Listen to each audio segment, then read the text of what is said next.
On va travailler au travers de cet exercice sur un système mécanique simple afin de voir comment gérer le principe fondamental de la dynamique sur plusieurs pièces.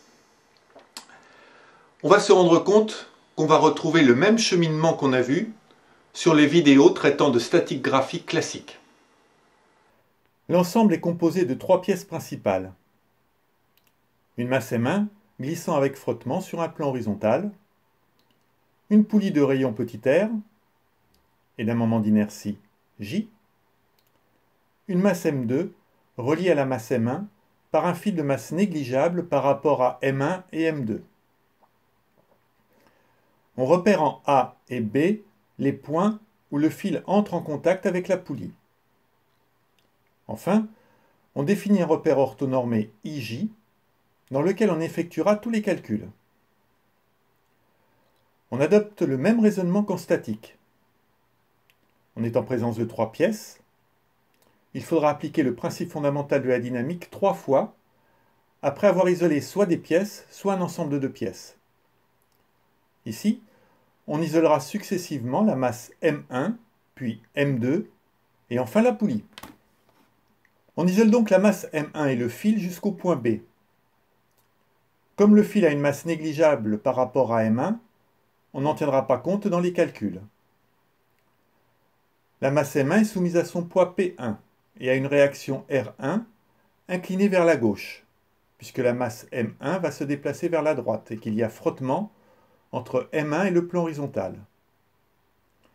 Et s'il y a déplacement, on sait que la réaction est sur le cône de frottement. Voilà. Une tension T1 s'applique sur le fil. La somme de cet ensemble de forces est égale à M1 gamma 1, et on sait que cette accélération s'applique au centre de gravité de M1.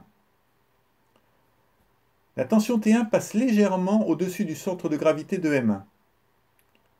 Comme on l'a vu dans la vidéo consacrée au principe fondamental de la dynamique, la réaction R1 va passer légèrement à droite de G. On positionne ainsi complètement la réaction R1. Gamma 1 est inconnu. On sait que cette accélération est horizontale puisque M1 se déplace horizontalement, mais on ne connaît pas son sens, même si on s'en doute un peu. Arbitrairement, je l'oriente dans le sens positif du repère et je validerai ou non ce choix à la fin du calcul. Par contre, G, accélération de la pesanteur, est connu. Je peux donc le représenter tel qu'il est. L'écrire dans le repère choisi et rappeler sa valeur algébrique qui est négative, c'est-à-dire moins 9,81 mètres par seconde au carré. T1 est inconnu, on sait simplement qu'il est porté par I. R1 fait un angle de π sur 2 plus φ par rapport à I. On peut donc facilement l'écrire dans le repère choisi, comme on l'a fait dans la vidéo consacrée aux solides glissant sur un plan incliné. Enfin, même raisonnement pour gamma 1 que pour T1. On peut alors poursuivre le calcul dans le repère choisi et en déduire les deux équations algébriques issues des projections sur I et sur J. Ce premier calcul a permis de définir deux équations à 3 inconnus. Il faut trouver d'autres équations. On va isoler M2 et le fil jusqu'au point A et on fait le même raisonnement. Le sens de gamma 2 étant inconnu, on le place dans le sens de J et on verra, à la fin des calculs, que ce n'est pas le bon sens.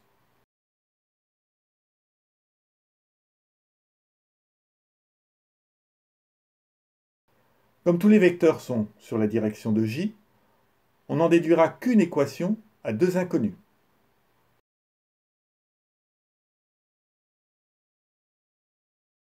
On a maintenant 3 équations à 5 inconnus. Ça ne va pas dans le bon sens. Il va falloir trouver encore au moins 2 équations. On va isoler la poulie qui est soumise aux forces moins T1 et moins T2. Ceci en application du principe de l'action et de la réaction, que l'on a vu en statique graphique. Tout comme pour les vecteurs gamma, j'oriente arbitrairement le vecteur accélération angulaire alpha seconde dans le sens positif. Comme la poulie tourne et ne se déplace pas en translation, je ne m'intéresse pas à la force appliquée en haut et j'applique le principe fondamental de la dynamique en rotation.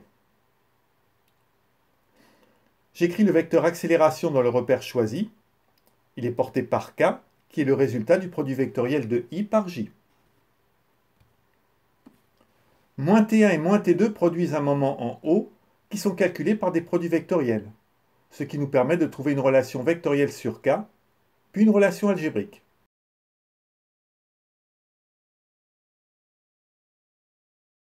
Et au final, on se retrouve avec 4 équations à 6 inconnus. Ça ne s'arrange pas.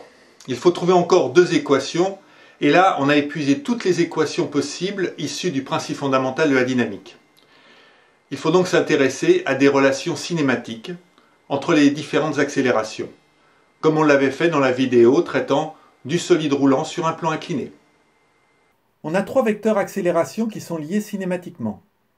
On peut facilement trouver des relations entre leurs valeurs algébriques. Mais attention aux signes. Si gamma 1 est positif, alors alpha seconde est négative, puisque la poulie tourne dans le sens négatif. Ce qui n'est pas le cas avec gamma 2. On arrive alors enfin à 6 équations à 6 inconnues qu'on va pouvoir résoudre. À partir des 4 premières, je peux tirer une équation où seules les accélérations sont inconnues. Il reste 3 équations à 3 inconnues, dont je peux extraire par exemple gamma 2. À partir de là, il est aisé de trouver gamma 1 et alpha seconde. On vérifie l'homogénéité des formules et leur cohérence. À ce propos, on voit que gamma 2 peut être positif ou négatif. Or, gamma 2 ne peut pas être positif, sinon la masse remonte. La formule n'est valable que si M1 tangente phi est inférieur à M2. Sinon, toutes les accélérations sont nulles et l'ensemble ne se déplace pas.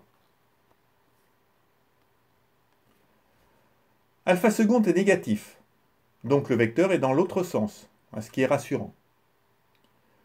Les vecteurs accélération ont des sens cohérents.